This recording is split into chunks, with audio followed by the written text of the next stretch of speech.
And our board is all here. So it is 3:00. We are all here. I will call the June meeting of the South Carolina Zoning Board of Appeals to order. Please join me in the pledge of allegiance.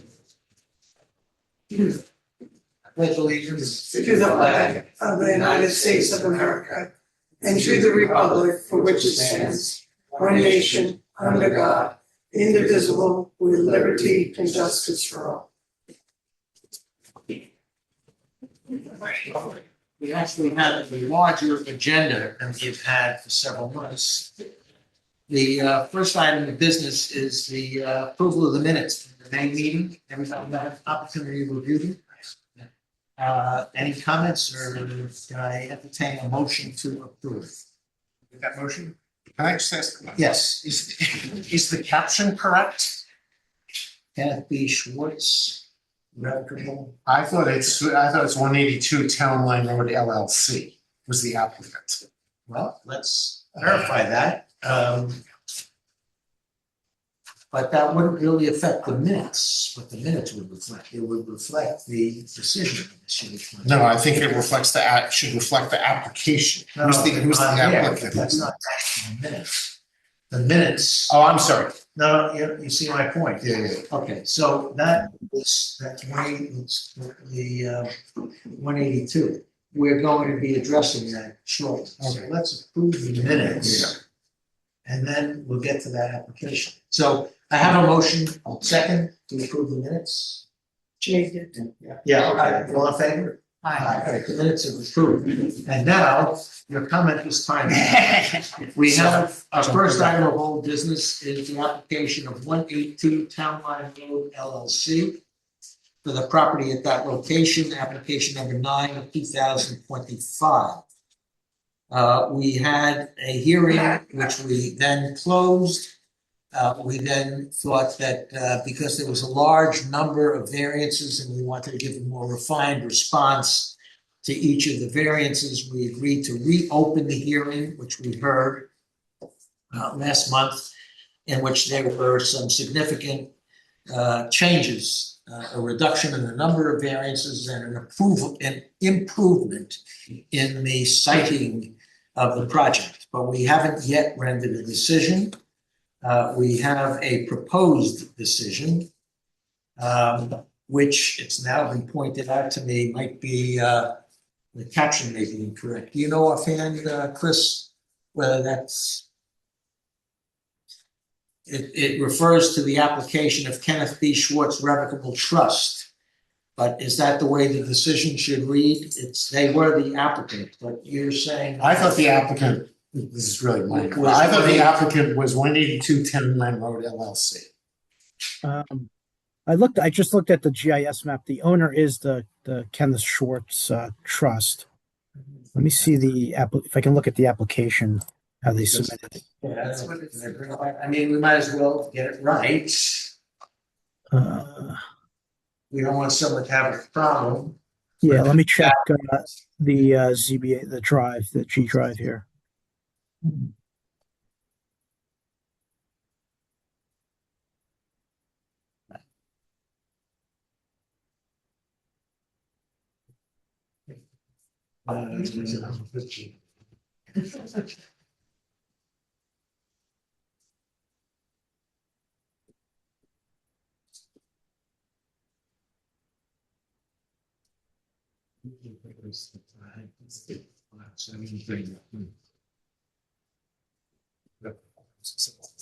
Oh, well, okay. I guess we could, You can go over the file, we just get the extra file. yeah, or what we can do is we can say that in the event that the caption is incorrect, it will be corrected. But it does not affect the substance of the decision, so we can move on and not keep everything delayed. Yeah, it is. No, it's Kenneth B. Schwartz Revocable Trust is the applicant here too. Okay, so Yeah. are there any other documents that should be corrected to be consistent on that, or about the? No, the decision says that, right? The decision caption should be Kenneth B. Schwartz Revocable Trust. Yeah, I guess it's only on the agenda here. It does refer to Yeah, it. it's just the agenda. Yeah, no, It's just the agenda. It's no legally effective Yeah. document. Okay, so we're good to go. So, the application is still open. We haven't closed it. We can have a further discussion based upon the revised submission that was made last month. There was some mixed feeling about it. Actually, two people who had the most objections to the variances, notwithstanding that they had been amended, aren't here today.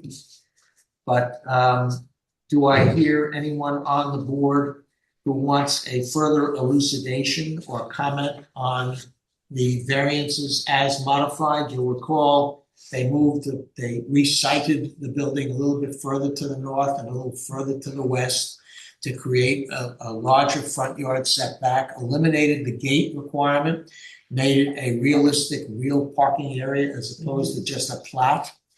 They moved it to the north by an additional 5 feet. My comment being that the pre-existing 5-foot setback, even though small, might not have been so objectionable for a single-story beach house, but when you make it a 2-story house, it's much more looming. They eliminated the pyramid encroachments. Basically, speaking for myself, I'm satisfied with the modifications that were made, and I would be willing to grant the decision based upon the new application. Anybody else have anything to say about it, or should we just take a motion? Okay, I'm not hearing any comments. Okay, well, that is not a comment. So, okay, in that case, so Chris, do I first have to close the hearing, I guess, right? So I make a motion to close the hearing and then a separate motion to adopt the decision. Yes. Yeah. If we didn't already close the hearing, I guess we didn't, right? I don't recall. I don't think so. I thought we left it open. Right? Okay. Yeah. Let's close it. Okay, so I will entertain a motion to close the hearing on this application. Second? Yeah, second. All in favor? Okay. And then I have a proposed decision granting the variances as modified. I don't know if anybody's had sufficient time to read them.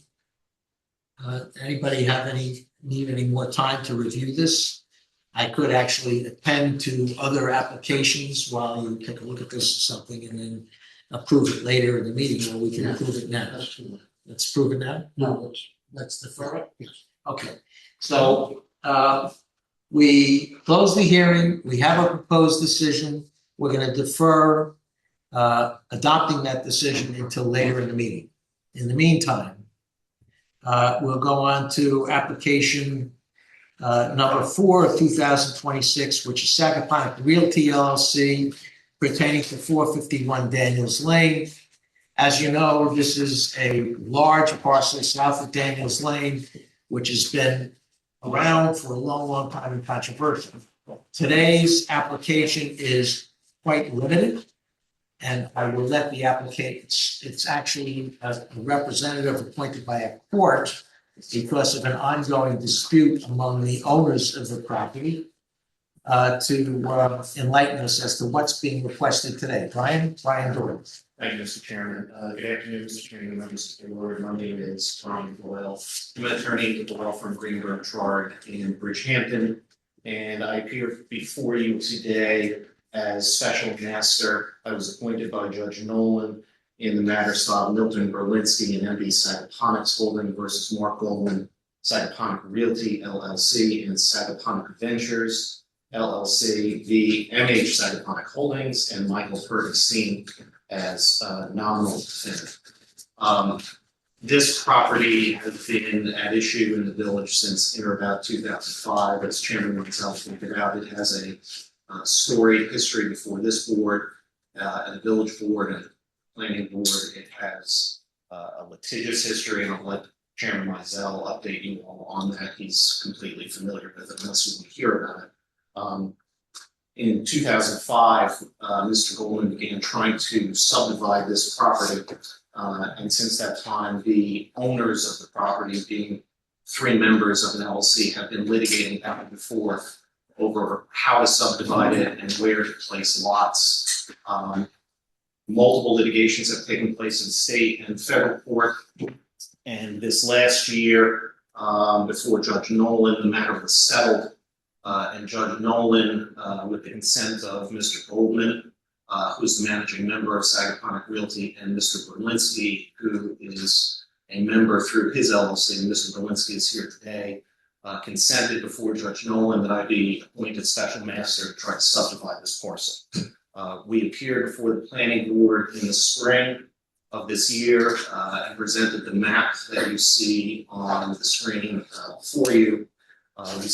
We received very favorable review by the planning board, but as part of our application, and because we need to hit the 65% open space requirement that your code requires on a 4-lot subdivision in an agricultural reserve area, we had to play around with the parcel a bit. There is a Conic Land Trust easement on the parcel, and there are topographical drainage challenges to the parcel as well. On the right-hand side of the parcel, you'll see what's at issue today, which are 2 flag lots. Each flag lot, it measures effectively 15 feet in width when your code requires 20 feet. So the application is to reduce the road frontage on Daniels Lane from the required 40 feet to 30 feet. In 2019, this board adopted effectively the same relief. I appeared at that time as representative of both Mr. Goldman and Mr. Berlinski. At that time, they both consented to me representing them individually to subdivide this parcel. I made a zoning application before Mr. Mizell and other members of the board, and 30.28 feet was approved. So the change here today, I would say to you, is de minimis. I think it's completely consistent with the nature of the neighborhood. We've received no opposition at this point. And I will point out to the board that on Daniels Lane, you'll see a dashed line from the center of the parcel moving east. There were trees located within the village right-of-way. The planning board indicated to me that those trees needed to be removed for this application to move forward with the village. Those trees have all been removed. The village right-of-way is now clear of the vegetation. You'll also see, not that it's an issue before this board today, but moving south from Daniels Lane off of Daniels, a viewshed conservation easement, which will require the removal of the trees that exist in that area now. So there are conifer trees still located there. The agreement between me and Mr. Egan and the planning board is that once that conservation easement is drafted, the language will require that there will be no kind of conifer or fir trees there that would block the view shed. How deep is that conservation? I think it's about 30 feet deep. It's equidistant to the conservation easements that are being placed. It's equal in square footage to the conservation easements that are being placed on the 4 lots. I see you have topographical lines on there. You have any idea what the slope is, the decline in height from Daniels Lane to the southern edge of that? I don't know. I mean, obviously, when you get down to the southern edge of Daniels or to the parcel you're in VE zones, the drainage problem here is as you move from the northeast corner to the southwest corner. There's a swale there, which has been, you'll remember, Chairman Mizell, part of the litigation, part of the objections. Yes, and that's why Lot 4 is located where it is, because if you put a drainage route moving Lot 4 west would have put it right into that drainage swamp. I appreciate that commentary on the drainage issue. I was more interested in what the elevation change is from Daniels Lane to the southern edge of the viewshed easement. Because there are additional trees south of the viewshed easement which still are quite obstructive of the viewshed. I mean, it'd be information I'd like to have. It's not pertinent to today. No problem. Yeah, okay. No problem. All right, second question is, are we to understand that in lieu of 2 20-foot wide driveways, each of which serves a single flag lot and thereby has road frontage on Daniels to 30 feet, or to 15 feet each, or is it a single 30-foot wide that serves both flag It lots? will be a single 30-foot wide flag driveway. Okay, I think that's preferable. I think the technical requirement of having the street frontage for flag lots has created an ugly situation with several adjacent driveways, sometimes hedged and not going back to flag lots. So I believe that a reduction to a single 30-foot driveway at that point is a constructive change. So this black line that's between, that separates these two driveways is just, I think that's for the purposes of the health department in Suffolk County to show that each one of those lots has road frontage, but we have no problem creating a common driveway. and just along the lines, not necessarily relevant to this, here, the greenhouse, which I believe is quite decrepit, is that? That's been removed. It's been removed. Yeah, that was also something that mayor insisted that we Yeah. do, that greenhouse is gone, that'll be shown on the updated survey. I know those trees, obviously on Daniels, have always been a subject of a lot of controversy. I can tell you that Mr. Goldman was ultimately cooperative with me in getting them removed. Mr. Berlinski, who was here, has never played a role in having those trees here, so I want the board to understand that Mr. Berlinski would like those trees, has for 25 years wanted those trees. Okay, so I just want that on the record. And what about the flagpole? Is that still there? The flagpole is there. That can be subject of whatever approval the planning board gives us. Yeah, I mean, it's there and it's illuminated, which is, It may not be for this board, Yeah, but it's inconsistent with the view shed. and also the lighting codes that we have, clearly, night light, night. Probably on the track. Yeah. Your attorney is here. He knows how to draft Okay. an approval. All right, so those, again, are points that we're very interested in. They're not relevant to the instant application. You've answered the one question I had, which Could I was. add one other, somewhere in the descriptive materials, it says you're gonna remove the trees along the north side, and then it says something about removing the trees along Peters Pond for some strange distance. Well, that What's the was- purpose of that? That was in the 2020 approval by the planning board. There was an agreement made by the applicant and the village because the applicant and the village wanted to agree on a distance south off of Peters Pond to remove those trees. So Right. that's what Mr. Tulhill and I agreed to at the time. But there was no view shed easement like the village is obtaining now. So if Okay. you go, my view, and I'm not your attorney, is you're in a far better position now than you were then. Because there was, in the court order that Justice Nolan entered, he talked about the trees needing to be removed, replanted from the area on Daniels Lane. Well, trees can be replanted and then replaced, right? So what Mr. Egan and I have agreed to give the village greater flexibility and greater assurance that there will never be trees in that, that problematic area, is that there will be an easement there forever. So if for whatever reason, Mr. Berlinski and Mr. Goldman and Mr. Hertenstein sell this property tomorrow and somebody else comes in and wants to put trees there, that cannot occur. And the town or the village, which it does not possess now, would have standing to enforce that. Okay. And that easement now also permanently precludes the possibility of there being a residence at the corner of Peters Pond and Daniels, which was another controversial issue. Yeah, so there is in the easement, language that there should be a building envelope in the northwest corner of this lot. Obviously, we're putting what is contemplated as the additional lot 4, moving it southward. So when Mr. Egan and I draft with the Concord Land Trust the amendment to that easement, we're going to have to remove that building envelope from the map. We can put an indicator there on the map as well. That's what the planning board wants, saying that it's been removed. Okay, any other questions? So, while we have a technical division of the two flags for the two flag lots on the map, the de facto configuration is going to be a single 30-foot wide access to those two lots. Correct. I'm sorry, isn't it access to all 4 lots? Yes. There's no other access to any of these lots. Yeah, but you come here, this is 1, 2, 3, 4. Yeah.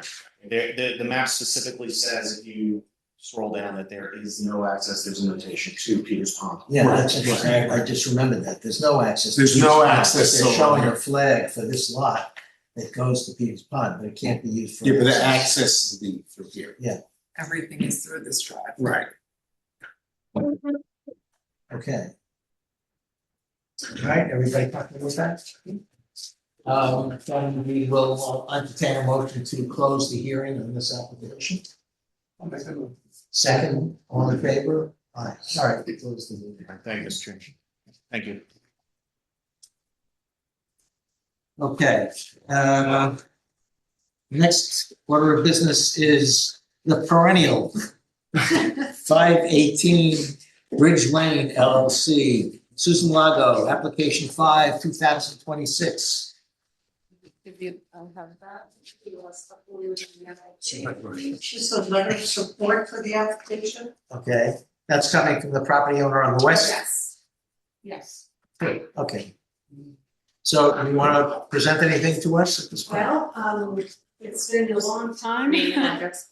Oh, sorry, Susan Lago, I'm at 518 Bridge Lane. I'm the owner of the home and I'm just, I had changed the original application after one of my neighbors, I don't know if he came this time. But he submitted an objection, so after discussing with him for a bit and discussing with my other neighbor, I moved the pool over more to the west side. My neighbor said he didn't have a problem with that, and Mr. Straussy, who owns the north side, said he didn't have much of a problem with the setback from the smaller back there either. So that's where I am now. It's a small lot. This would allow, I think, me and both of my neighbors to have comfortable setbacks from each other's properties. It's pretty straightforward. Yeah, I'm sorry, this has been kind of problematic for you. We acknowledged it's a small property and very difficult to fit in what you need there. You were responsive to Mr. Slosky's objection to where it was on the east. Your initial relocation put the pool like right under your back door. I guess you Yeah. step out the back door and Right. fall into the pool. Hence the further adjustment, which And I then, changed the orientation of yeah, it. north-south instead of east-west, but brought you within 10 feet of the westerly property line of Mr. Safra, who has now provided us with a letter in support for the new configuration. I see his letter is dated March 25, 2026. That's when I thought I would make the April hearing days.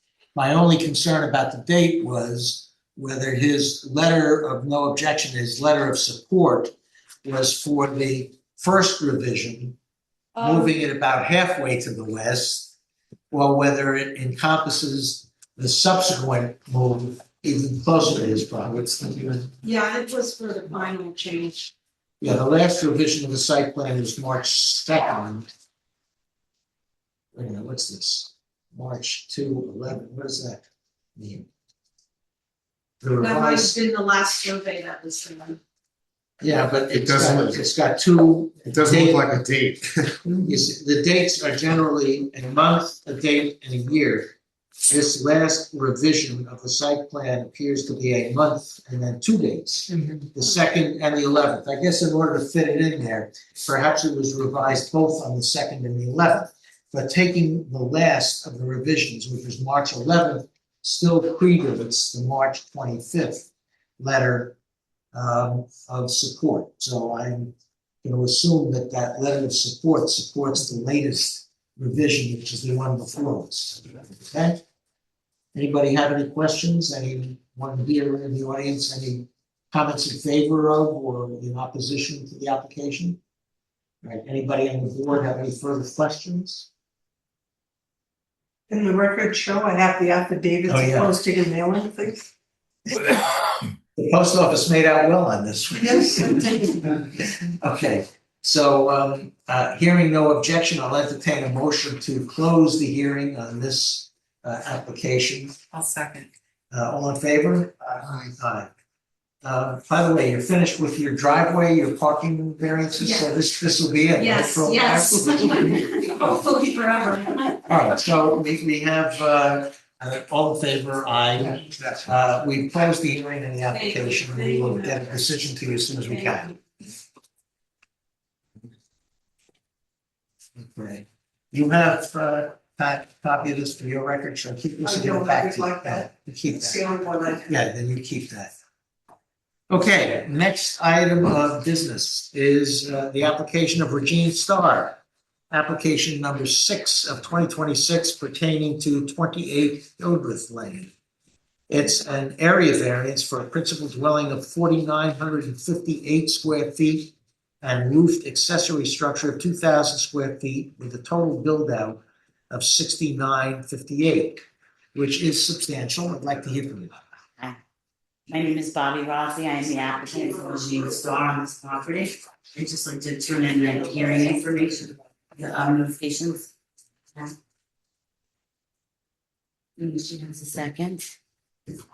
May the affidavit posting and mailing have been received. Perfect. And I'd also like to turn in a letter of support from one of our neighbors that was notified. This letter is from Christine Hansen, the neighbor to the north. And I'd also like to share some additional photographs of the interior of the house to help better understand the application because it seemed like a significant one. Very property and unique situation, yeah. And I actually represented the former owner of the property adjacent on the east on the corner um, of Zed and. were you successful? Hmm? Were you successful? Yeah, Oh. I didn't represent him. Oh.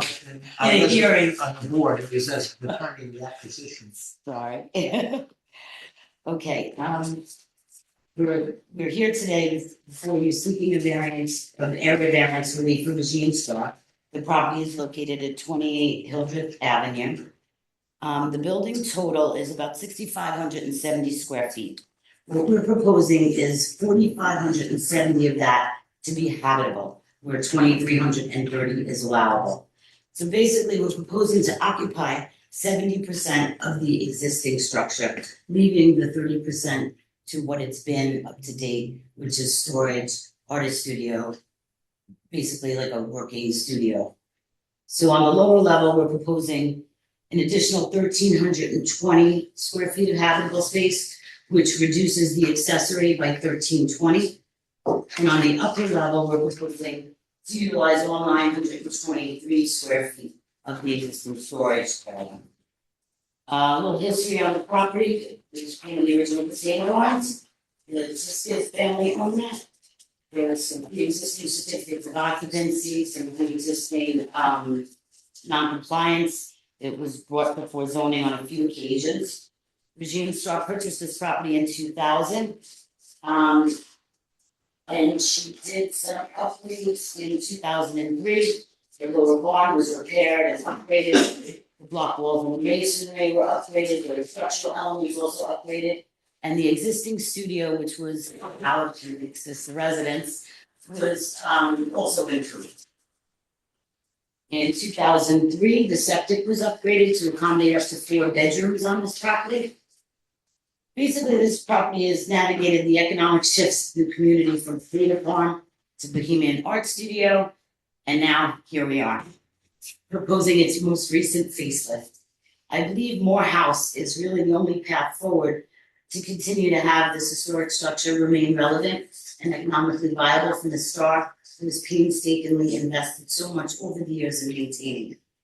Our basic goal is to improve and increase the residential portion of the building, to better connect some of the interior living spaces, improve the circulation of habitable space, and really just develop a larger family residence and keep with the environment that supports artistic development. So maintaining homage to the integrity of the structure. Regine's proposal does not really change the facade much. So from the outside, it may be one of the few buildings that still looks like a potato barn, and yet, really satisfies the need of a growing family. You described the evolution from a potato barn to an artist studio to a residence. Yes. Is it Ms. Starr's intention to reside here full-time? Is this gonna be a full-time residence, weekend residence? I do believe she has a large extended family that comes and goes, so. It's for my family. Okay.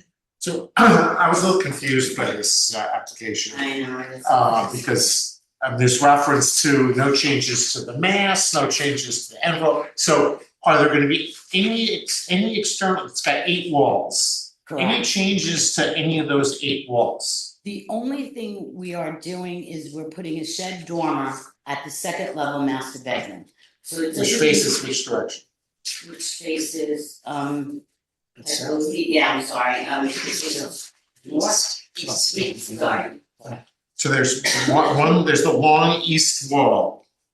And you're gonna put a Which is the dormer. only part of the potato barn Right. that's 2 stories. Okay, So we're going to make a roof deck part of that master suite, but it's included in the overall footprint. It doesn't extend beyond the property area. There should be a photograph of what we planned, which would be right here. There you go.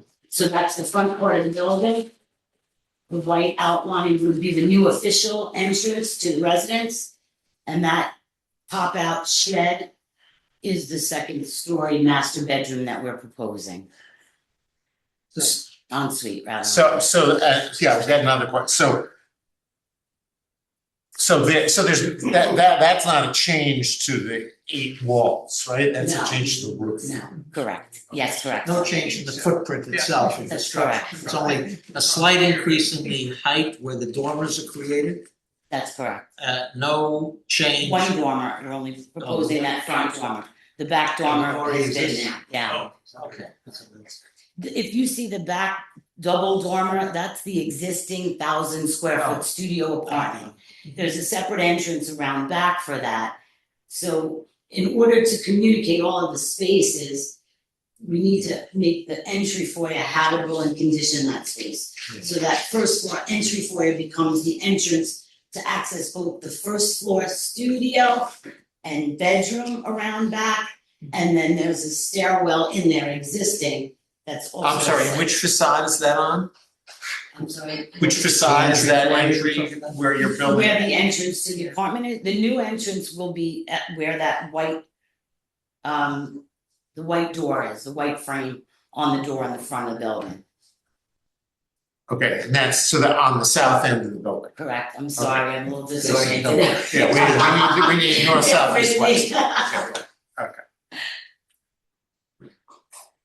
It's on the facade that's facing us in this. That's correct, I'm sorry to, And facing Hilton. it's facing. Southern. Yes, southern end. southern, okay, thank you. Right. Okay. Anybody have any other questions, comments? Okay, it's a large change in the habitable square footage. It is all contained within the existing footprint and mass Yes. of the existing structure. It would seem that it doesn't have any significant change in the neighborhood, as it's still appears to be a potato barn and is consistent. It doesn't seem that it would have any adverse environmental impact. I'm assuming that you've got all the sewage permits and Yes, I'm permits that sorry, are it's necessary. there's no wetlands, no coastal erosion hazard, it's not near dune crest nor in the Pine Barrens, and it's certainly not in flood zone. And I guess there wouldn't seem to be any really feasible alternative if you're preserving the nature of the structure and merely changing the interior to make more habitable space. Just moving some walls around, so. It's clearly self-created, but in weighing those factors that we're required to take into account, I just wanted to at least alert members of the board of the issues that we're considering when deciding whether to approve this, right? Anybody have any questions? Does anybody foresee having any questions? Where does the rainwater come now? I'm sorry, I didn't hear you. I don't. The drainage, the rainwater? Yeah, I don't see gutters anywhere. I don't see water running. I think they're just not on there, there are gutters and there is stormwater in place, I don't know if it would be today's code, I'm sure it met the code at the time. I could definitely get a stormwater management plan together that was put together for the building. if that That's a was- building department issue more than ours, and he's gotta see that the structure complies with all. Yeah, and we're not creating any more rainwater, obviously. Um, okay, the reason I'm hesitating is I hate to close a hearing and then find people coming back to me with questions after we've closed the hearing that don't have the opportunity to take on new information or documentation in connection with the application. So I do have one, this area on the second floor that's popping up in the front, so not the old one pre-existing. How tall is that? I'm just thinking that's the front of the house, you wouldn't see from the road the pre-existing one, but you will see this new one from the road, I assume. How high does that come off the existing roof line? It's literally maybe 16 inches above a 7.5 foot top plate. So it's literally less than 2 feet of a pop up, so to speak. it looks like a glass railing around the deck itself, so that's. We'll put that railing around there, I'm not, sorry, did you? Well, it looks like a glass railing around the deck. It'll be a formal railing, yeah. No, but I'm saying, but if according to the drawing here, it's not opaque. It No. looks like it's transparent, so if it's an issue of in the street in terms of closure, it's not small, okay. All right, so I'm gonna entertain a motion to close the hearing on this application. With everyone understanding that you ask your questions now, or that's it, okay. Everything except orientation. All right, motion to close the hearing, I'll make that motion. second, I'll second. all in favor? Aye. All right. Aye. Thank you. Close the hearing, we will get you a decision as soon as we can. Thank you. Thanks. Okay. So I told Ms. Starr I would get her out of here within an hour. Right? I did it, okay. All right, we have another application, which is an application of Topping Farm LP pertaining to 60 Daniels Lane, it's application number 7 of 2026. This was an area variance for off-street parking in front yard, there are a variety of applications, but I understand there's a bit of a glitch, so I will let capable counsel for the applicant, Tony Costa, explain to us what we are faced with. Okay. Can the file show that Oh, I have yes. the affidavit to post your mail, please? What am I gonna do with you not here to remind me about those affidavits of posting and mailing, you know? Okay, Anthony Pasca, Essex Septuagint Italian Pasca for the applicant Topping Farm LP. And as you said, we are here for some area variances that are related to an agricultural housing building, which is being proposed for Topping Farm, and we had received the special permit, it's a special permit use. So we received that from the trustees a couple of months ago, but it was subject to getting the area variances sorted out. When the glitch is that it was advertised for a few variances related to the setbacks, and I'll go through them, but when we were reviewing it, we talked it over with the building inspector, and he thought that there was an additional set of variances, setbacks that applied, and so we wanted to make sure that the actual relief granted, if it's granted, is granted to the right statute. And so I think what we talked about is having the hearing today, keeping it open so that the additional variances could be dealt with in an amended turn down letter, which would then be advertised for the next meeting. And then at the next meeting, if you propose, come back, all the arguments are going to be the same, and I will, point out what might, the numbers that might be slightly different, but really, it's not going to be a different argument for me next month. I won't get to that. Is that fair, John? Okay. So if you could, mind putting the survey up the side. It's the main one that was attached to the application. That's the start. And what I'm gonna do is, I want to give you a little bit of history of the property and the preservation process, because all of that is the most relevant part of the argument around the dimensional variance. It relates to the historical character of the neighborhood and the permanent protection that's going to mitigate against any plant impacts. I don't seem to have. Okay, you could then just put up the, Talking about this, you can yes. speed chat. Yeah. Yeah, okay, you could just put up, and we can leave that for now. So some of you may know the history of this property. I'm gonna go through it. For those of you who don't, I did when I first got into this. But it is a historic horse farm in the village that predates most of us, including myself.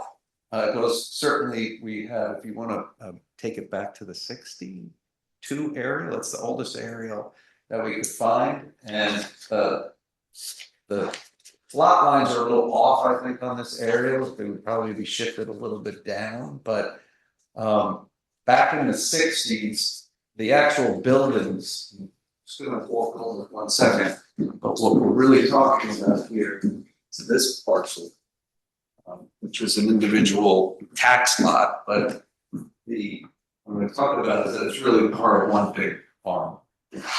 To the northwest of that tax parcel is where the buildings were at that time, and this was just vacant agricultural land. So the guy with the trees, the Christmas trees, that was I think it looks like they had him take out for it because it needs an easement. I think you're. But he plans to have four lots by the water. Excuse me, Mark speaking, that's a different application.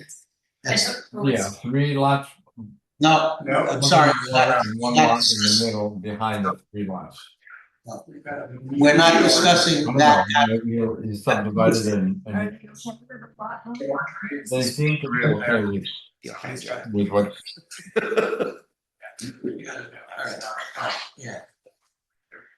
Okay. So in the 1960s, that particular lot was vacant, and the agricultural buildings were to the northwest.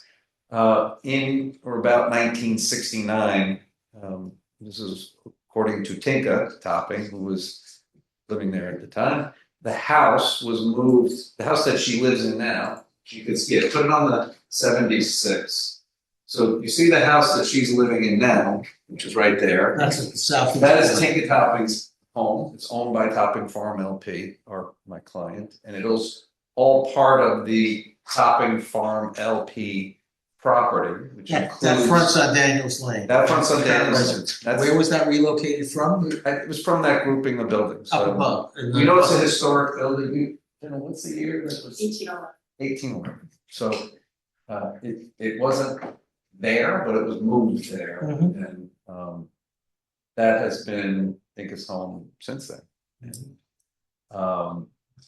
So that was put there, and the other buildings started to be moved or built on what I'll call Lot 8, which is the subject lot, but it's really, I almost hate to refer to it as a separate lot because it is a separate tax lot, but in reality, this is all one big parcel. But that's part of the reason for the variance application, because it is still considered a separate lot. And so that line that goes down the middle between the riding ring on the left and Tinka's house on the right is the line that's going to create a need for some of the variances that we'll talk about. But as you can see, it's all developed as one parcel. The outdoor ring straddles the 2 lots even as early as the 70s. And what I really want to point out to you, A long flag lot back to the structure, which creates a frontage. it's actually not a flag lot. It's you might call a landlocked parcel, but the driveway serves the entirety of both Tinka's home and the back parcel. So if it's landlocked, then it's not considered flag lot. Which is the front of the parcel, which is it's that, it would be the equivalent if it were a flip. For legal purposes, this is deemed the front lot line, but you see here, this is what we're really talking about there. There are two little buildings there, and they're there in the seventies, and they're still there today. But that's the first area we have. We know that they were moved as part of this process, and both Tinka and Genotopping have confirmed that they, at least since at least the middle seventies, they have been used as staff housing. We tried to find records of when buildings were moved. We went through the town foils, and the village got a lot of the town files. There are some records back then, but they are incomplete. So for example, we don't have a building permit for when the house was put where it is, but we have a building permit for when it was expanded. So there are some possible that there were some other building permits out there that we just can't find from the town, but what we do know is that those buildings were there in the seventies and that they were used as staff housing since the seventies and have been continuously since then. The town, I did look at the town's zoning code that existed back in the late sixties and early seventies, and it had allowances for agricultural housing. At some point in the seventies, it switched from an as of right to a special permit, but it was considered a permitted use for agriculture. Could agricultural housing be legal on the same lot as the dwelling? You're talking about 1970s. No, I'm talking about now. Could we have, Only if it was part of the farm. It has to be located on the farm or the horse farm. It can't be located on a separate tax lot. That's not part of where you would have stabling or riding or lessons. What he says. because the question, the question that I was getting at though is that unless there is a reason that they may want to sell the lot separately at some time in the future, would a merger of the separate tax lots to a single farm solve the problem? It wouldn't eliminate the variances because there are some other ones that I'll tell you about. It eliminate some of them. Yeah. What I haven't thought through, because the point's kind of academic for the family, they have no intention of ever splitting this up. The whole point of this process is to bring it together, not ever Which is split what it I up. was wondering And why so they I've haven't thought merged the about that. lots. What I don't know is whether the health department, there might be some loss of rights through flow right. I don't know. That's the one thing I dig through. But Since you're gonna be back here next month, you can answer that I question. wondered the same thing, Mr. Chairman. So we've got the staff. I'm sorry, that doesn't work. What are you talking about merging? Because unless you merge it with the property that Tinka's house is on, doesn't solve the problem. That's what he's Yeah, talking yeah. about. That's what he's saying. That's They're what you're under the talking same about ownership. merging? Yeah, Okay. if you They're merge already the under the lots, same So ownership. you're talking about getting rid of this. if you're merging the Yeah. lots, if the agricultural workforce housing is permitted to be on the same lot as the principal dwelling, and you merge the lots, you would eliminate some of these problems. Of course, then if they did want to break up the property, that would be more problematic. It's not about breaking up. That's not really a No. concern. I So- might talk to John about whether there's some other thing. I mean, if Haven't that thought makes through. sense, just something to consider. Okay, so let's fast forward to basically 2020, and I don't know if you could zoom out of the more recent aerial that shows that's actually if you can go to 25 and zoom out. In 2020, I'm going to just point out. Can you stretch it out a little? No, the other way. Zoom out. Zoom out. Zoom out. Yes. Sorry. Go higher. Keep going. Okay, I just want to point out, this is Topping Farm as of 2020. This is Topping Farm as of 2020. And this is Topping Farm as of 2020. This was owned by Gretchen Topping, cousin to Jenna. And this Cousin of is what? cousin to Jenna. This was owned by Jagger Topping, one of his entities. Okay. The three of them got together in beginning in 2020, and started working on a plan to permanently preserve this farmland. And that's when I first got hired. Remember, because I was working from home during COVID and got the first phone call and we're not allowed to go to work. So it was around April of 2020. It took us about 4 years to negotiate and complete that process with the town of Southampton. Started out under Mayor Lockheim, who was very much in support of the effort to do this permanently. And it finished under the next mayor, who was also in support of it, of course. And it was unusual in the sense that most of the pushes for agricultural preservation relate to food production farms. This was different because everybody recognized that there's a historic value to this horse farm that made it different than just about anything else. And so the effort was actually to preserve it as a working horse farm. And certain kinds of covenants were tweaked from the normal ones to protect the vistas, for example, to not have buildings or fences or hedges along Daniels Lane, but to leave it as an open horse farm. And that was Mayor Lockheim's goal, and we went along with it. And it made sense because the whole idea was to keep this as a horse farm forever, not to turn it into a tree farm or something else. So we started that effort in 2020. We worked with Gretchen and Jagger, and eventually the town of Southampton paid some money to the three of them. It was a very complicated process, but at the end of the day, all of those parcels, I'm going to show you where the limits of the conservation. So Topping Farm is protected here and here, but I'll show you a line in a minute that goes through there.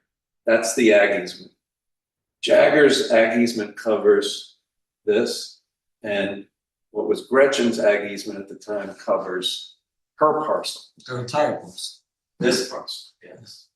What happened was the lot used to be here, and as part of that 4-year process, we had to move the lot line to go around her house, because that's not where the lot lines were. The same day we closed on the conservation easement with the town, Topping Farm also purchased the residual farm that had been preserved by Gretchen. So as of the closing day, 24, Topping Farm now controls and has fully preserved the 3 lots that are adjacent to Jagger's parcel. But as you can see, he allows Topping Farm to use his parcel as part of the operation. That is with his consent. It's not a permanent thing, but it is with his consent. And so all of that land that's adjacent to the staff housing buildings that we're talking about is preserved in perpetuity.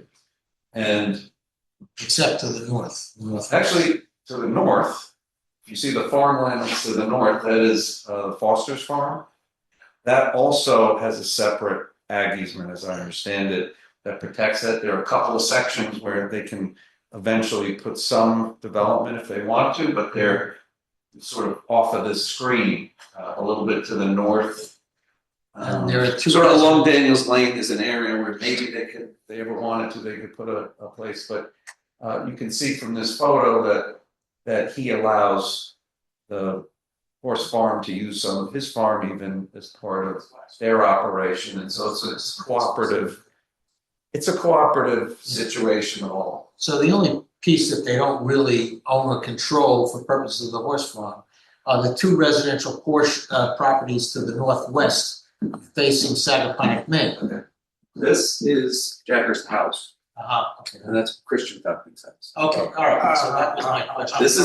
This is Tinka's house, and I'm going to point out too, Jenno and her husband Chris own this house here. So when we start talking about people who might be concerned. exactly, that's where I'm going with all this. Is that on paper, some of these variances, like if you were to just say, "Oh, Yeah. it's a huge variance," in reality, it's all about impact, right? That's what when we talk about variances. Where are the letters of support? It's all I'm here, I can say I support ourselves, so on behalf of ourselves, we support ourselves.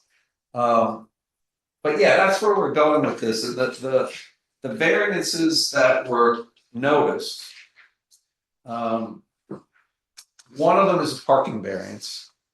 And it relates to you don't have the survey, so it relates to proposed parking that's going to be right here, about 4 parking spaces that relate to, and that's considered to be in the front yard, even though it's 450 feet from the road, about roughly. It's considered a front yard. So on paper, it's a variance, front yard setback variance. In reality, it's separated from Daniels Lane by Tinka's home and about 400 football field and a half. So again, we talk about impacts, it's a zero impact. So the fact that you need to re-advertise and publish this again, because the setbacks are substantially more for the agricultural structure than an accessory structure. All of the interested parties really are represented here. And anyone who might be deemed to object, there's no one within the area there that might do so. Yes, that's I agree. But we'll give them that chance. We'll give them a revised notice, and they'll have an opportunity to weigh in. Yeah.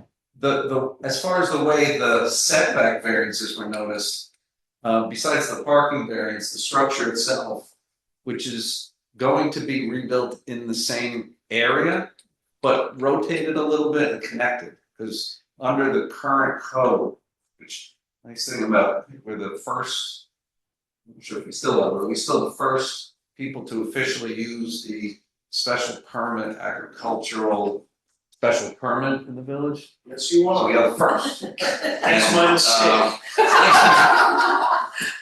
So we're the first to actually take advantage of this special permit that allows us to have one building, right? So that's why we had to combine them into one, because if we tried to do 2 again, it wouldn't comply with, we need another variance. So we combined them into one and rotated it a little bit and made it nicer. And it was old.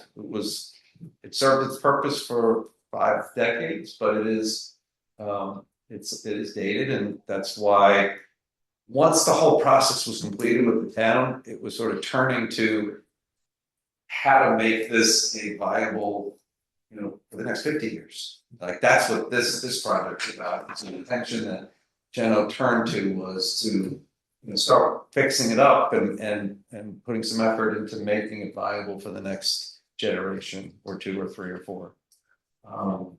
So it's nicer. It's a little bit nicer. It's made to accommodate up to 6 people, which is the code limit. But it's only being expanded by about 400 square feet if you combine it all, about 460 square feet. So it's getting a teeny bit bigger, make better code compliance with building codes. Back when those things were built, there were no building code requirements at all. So ADA compliant bathrooms and things like that. But it's a pretty modest expansion. So one of the variances that was noticed was a GFA variance. The number sounds kind of absurd, except that when you figure that most of the under roof square footage is an indoor riding ring, there's not much we can do with that. Like we're over the GFA max just by the riding ring. So, and again, it's only if you isolate the building in that one lot. And so when you don't have the survey to put up, what I would like to show you for a reason is you have a survey. Can I come over and just show you? There's one important thing about this, which is if you see this dashed line that runs in between the staff housing building, it's an L-shaped here, and the riding ring. That line was put there for a reason when we were negotiating with the town of Southampton. The standard town ag easements don't allow for housing anymore. And so when we were negotiating with them, we said, is it easier for us to just carve that out? And, they knew it was staff housing. And so they said, let's just draw the line around it. And rather than rewrite the easement to accommodate it, we'll draw the line around it. You can put your buildings where they are. So that's the area on tax lot 7, where we're allowed to have buildings. And then the other parcels, you're not allowed to have any buildings on. So what is this, what's this line? It's the conservation easement limit line. Okay. So the staff housing is not in the conservation easement. And it was carved out on purpose so that we could make this application someday to fix those up. Otherwise, the town would have required us to take them down. And so when we talk about alternatives in the variance world, right? Do you have a different place you could put it? It's the only place we can put it, precisely because the town won't let us move it further this way. It is the only place we can. Okay, so I need a further explanation. On the one hand, you were saying that you're only permitted the single structure within that agricultural easement. I didn't say single structure. I thought it was one structure, which is why you needed to combine some of the buildings. That's under the code. Yeah, but so now you're saying that, you've carved out. From here to here is the conservation easement area for agricultural structures, not including staff housing. Oh, So we had to carve the staff housing and keep it with the rest for purposes of being non-protected, but that we would be able to keep the staff housing. so it's on the other lot, but it is segregated from that conservation easement. It's on the same lot. Same but lot. Outside of. Yes. Yes. Exactly. And it was all on purpose because that was sort of this, negotiation. Keep the buildings there, the riding ring and the other buildings. And they can be in the ag easement because they're agricultural buildings, but take the staff housing out because that's not traditionally in their minds, the town's minds. They were willing to do it, but they said it'd be better to just draw the line. So this demonstrates the need for sophisticated counsel as opposed to perhaps AI to take care of the technical problems and accomplish. It also the took like 4 years to do it. It's like, it wasn't easy figuring all this out, but we did get there. Just to clarify, because I found reading the application just sort of in the abstract a little confusing. You have 4 applications, right? You've got the off-street parking, and then there are 2, that's 1, 2 and 3 are accessory structure setbacks. And just to be clear, the accessory structure, is the new staff housing building. Yes. And That's not clear. What's gonna change, yes, that's exactly what was flagged as the applicable setback. It was deemed and it is, it's an accessory agricultural building. It's not a primary. Yeah, I guess the only. So that's why But it was mischaracterized. It's characterized as an accessory structure in here, but it's not called an accessory structure on here, so it's hard to figure out what you're talking about, and. that's what it was originally flagged as. What's gonna be changed and renoticed is that section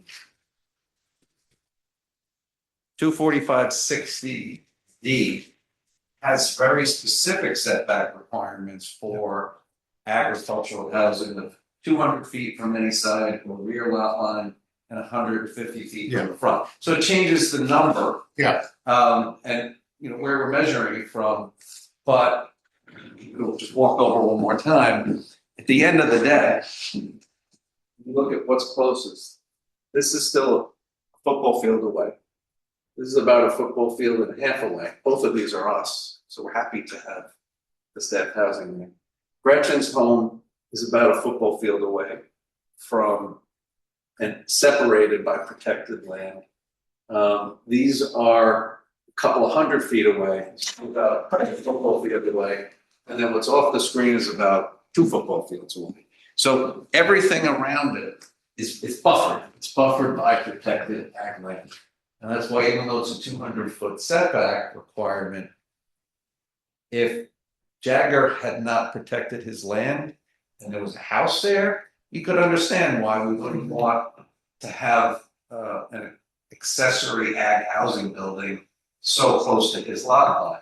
But once you factor in that it's already protected farmland, it sort of makes it a moot point because we're no longer looking to protect adjacent residential homes. We're essentially protecting more farmland from itself. So theoretically, even though it's the present intention of the family to keep this unified as a single horse farm, would it be appropriate, for example, if a variance is granted, to provide that the properties can't be subdivided without, I mean, if they went into separate ownership with that new structures right on the property line, that might be disturbing. That might work. I mean, if you asked the first question about merger, which I want to think about, and I'll get back to you, but if short of that, that could be an alternative, which I wouldn't have a problem with. Sale. I don't have a problem with that, because that sort of solves the same issue without, without disturbing your plan, but from a technical point of view, creates a certain degree of security. yeah. Let me give that thought, but it seems like a reasonable thought that would at least protect it going forward. And I really don't see any possibility as to how it could be split, or even if it legally could be split. I've never even asked John whether he thought they were merged. There are other clever lawyers rather than yourself, you know? Well, but I have an easy client who says, I don't want to split it up, so why even waste the brain? We won't be around forever. Why waste the brain power on that? You'll be around after me. So, yeah, so that's the other variance, is the setback variance is there, and we don't have any alternatives. We said that this is all about impacts, and I don't see how something that's been there for 50 years is something that the village should want and does want. The trustees have approved it. And it's located as far away as you can be from the sight lines of view sheds, from Daniels Lane and from Gibson Lane. Exactly. And you have a beautiful farm field with the horses outside. Sometimes I call this a paper variance because on paper it is a variance. I can't deny that that's technically the front yard, but when you look at it, it's not the front yard. I mean, the front yard is 440 feet further to Daniels Lane. That's the true front yard, but it is a paper variance. That's the reason for a zoning board of appeals. Yes, exactly. And even though it sounds like big variances, this is a once. I can't imagine there's another scenario like this. But if there is, then they should be entitled to the variance too. They can duplicate these facts. It's great. It's a good thing. They should be entitled to be heard. Well, you know how we talk about precedents a lot, right? These boards. This is a good precedent. If you set a precedent here, it's a good one. I'm glad you mentioned it. It's a big concern of ours because in addition to evaluating the immediate impacts on the neighborhood, and this has come up frequently on Town Line Road variances, because they're tightly constrained small properties and the property values become very high, and the pressure to expand the development on these little lots that wasn't consistent with previously a beach area. We are super concerned about variances which are creeping variances which lead to changes in neighborhoods and the quality of the village. So precedent is quite important. I'm aware, and that's why I brought it up, is it's hard to see another situation be exactly like this, but if it were, then good for them. If they can. And generally with the expertise originally of Tony Tohill, who I'm sure you're familiar with, we were able to grant warranted variances in limited circumstances without creating adverse precedents for future applications. Now you have him. I see him on the screen too. Yeah. So he'll write that decision. There you go. Exactly like that. Okay.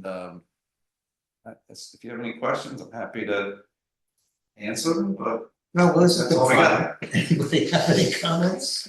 Any questions? All right, then, I'm sorry, you said at the beginning that you need to post or give notice. And I thought you said you were going to change something between now and then, or is this is the final application? No, the application's not changing. Okay. What will change is just the numbers. And the variance is the way they're characterized. Okay. Instead of it being X feet where 90 feet is required, it's going to be X feet where 150 feet is required. That's the difference that's going to happen.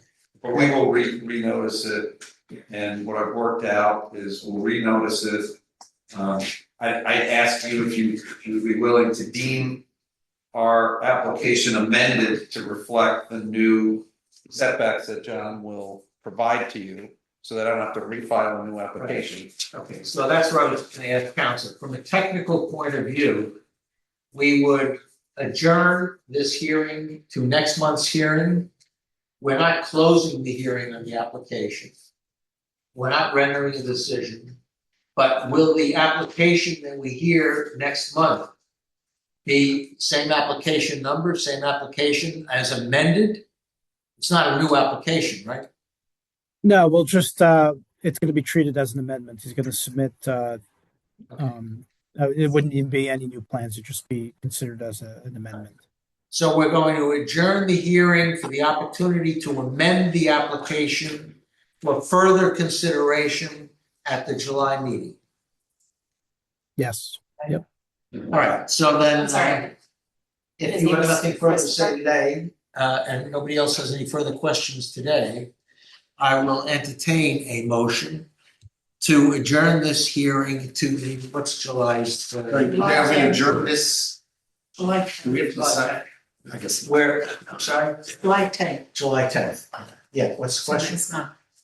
We're gonna adjourn this hearing Okay, to July 10th. and we're just leaving To this up. afford Yeah. the application, the applicant, the opportunity to amend the application for further consideration at that adjourned meeting. So no decisions rendered, no closed hearing, Yeah. no new application, merely a new posting, notice, and presentation of the changed numbers at the July meeting. I won't repeat any of this. I'm not gonna bore you a second time with the same story. No, okay. I'll come back. Yeah, well, we may have different people on the board then, you know? Yeah, right. That's good. All right, so that's the motion on the table. Do we need it read back or has everybody got it? All right, do I hear a second? Second, all in favor? Aye. All right, thanks, Tom. Thank you. We'll see you next month. Thank you very much, all of you, for your patience and cooperation. Yes, and we're gonna go back to the first one. Yeah, so before we adjourn, I did say. Start. Thanks. We're still in session. Before we adjourn, I did say that we would go back to review the proposed decision for 182 Town Line Road. John, did you have a chance to take a look at it? We didn't because of the exciting information we were reviewing. Yes, I just wanted to make sure that nothing was precedent setting as we all over there. Okay, I just so wanted to hear. why don't we take a few minutes, if we may, to go back through the decision that's before us and make sure that if we adopt that decision, it comports with everyone's understanding. Without reading over the technical language, the decision, you just go to the grants section. The justification is all the first several pages, which acknowledge the significance and the benefits, etc. Okay, so on page 7 of the proposed decision is where the relief set forth is specified. It involves 4 parking spaces in the required front yard, 12.3 feet from the front property line, 4.2 feet from the south property line. Code prohibits parking in the front yard, but it is very common on Town Line Road. It's almost universal.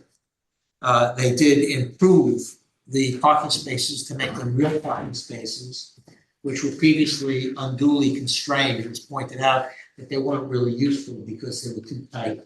They moved the dwelling back further to make the parking area larger. And by doing so, they also eliminated the gate, which would have been a variance requirement. Okay, so that's number 1. Number 2, the front yard setback is 60 rather than 80. They moved it back, what was it, 4 feet or something from where it had been? I thought it was 39 or something, so it was a. Whatever it is, they moved it further back from where it was. It was quite close to Town Line Road, the existing structure. So it's improved considerably with the distance that they moved it back, and it's not inconsistent with other setbacks of front yards of properties in Town Line Road. The side yard setback of 10 feet is an improvement from the original pre-existing 5 feet, which I mentioned earlier. Even though it's not 30 feet, that's impractical, if not impossible, on a parcel of this size in Town Line Road, unless you had a railroad flat, one room wide, running from front to back of the property. And the 10 feet may not be ideal, but it's fairly reasonable. And again, taking into account that the structure is now a 2-story structure, which has more of a visual and impact, noise and everything else than a 1-story structure. So they're now at a 10-foot south side lot. The total side lots are now 28 feet 7 inches, where they were required 75 feet. As discussed, you can't get 75 feet in there. 28 feet total is your 10 feet on the south and 18 feet on the north, where there's a further setback from the house on the north is built further away from the property line. 5, accessory structure. The sunken way in the front yard is technically a setback, but it's below grade.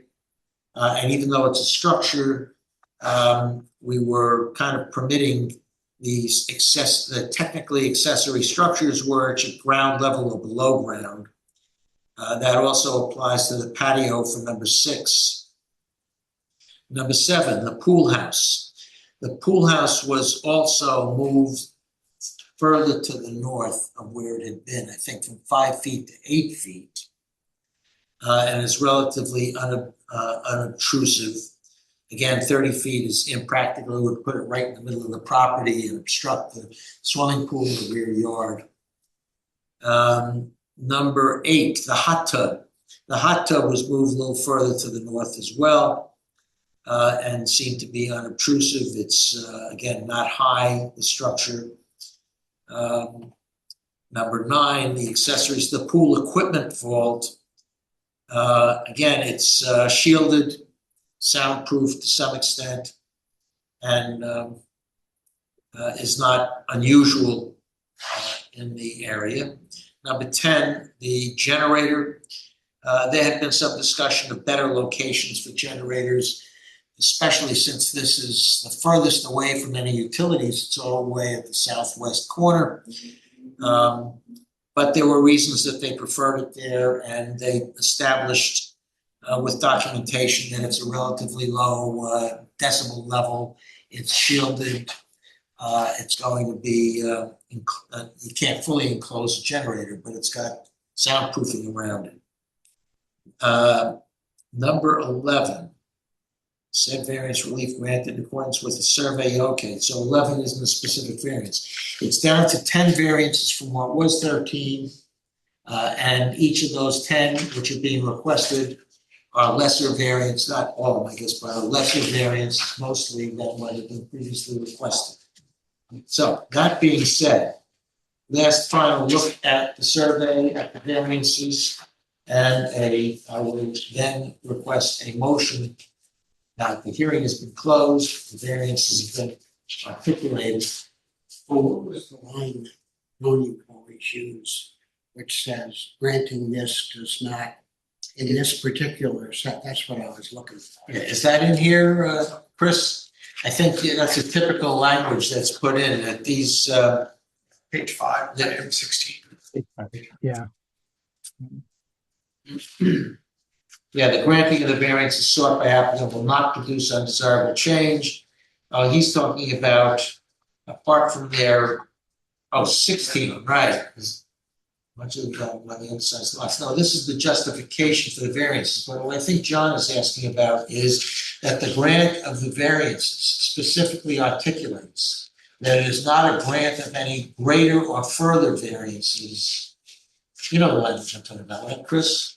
Yeah, no, I understand. So that we make it clear that it's not permitting additional development on the lot. Yeah, I guess you can add that right here, Yeah, right? I can add it. So with that additional language, citing that it is specifically a grant for this property and only these variances and doesn't imply or grant any other further variances. Is the language you'd like to see, which will be added to the decision. And with that addition, then I will entertain a motion to approve the grant of variances. Yes, second? Motion, second, Jane, motion. Dawn, second, all in favor? Aye. Okay. Thanks, okay. So you can let them know that, yes, nobody wanted to hang around. Well, we gotta adjourn the meeting. Yeah, I know, I'm saying, but you'll let them, they don't have to wait till next month to get the decision. All right. I guess if we're done, then I'll entertain a motion to adjourn. Before we adjourn, we have to say congratulations to Pat. Yeah, oh, yeah, For right. retirement. Thank you for everything. Yes, understand this is, Like, thank you. you too, thank you. Thank you for all you've done. Thank you, I For know the you're village. amazing. Thank you. Appreciate that, it's been a pleasure working with you all. You too. Gonna miss Really, you. we are gonna miss you too. Thank you. And as I said, I hope we're gonna see you around the neighborhood. I might And make it you'll a be point back to there come in and critiquing hear the us. audience. We need Pat to sit in the back of the room to remind me that we have the day that's a posting and mailing. Thanks. Really, you're much. Thank you, I appreciate that. Need to get that in the record. Yeah, we're in the record. We're on the record. Thank you. And so, now I'll entertain a motion to adjourn. Now I will make them. Second, all in favor? Aye. Wow. Thank you for sticking it out.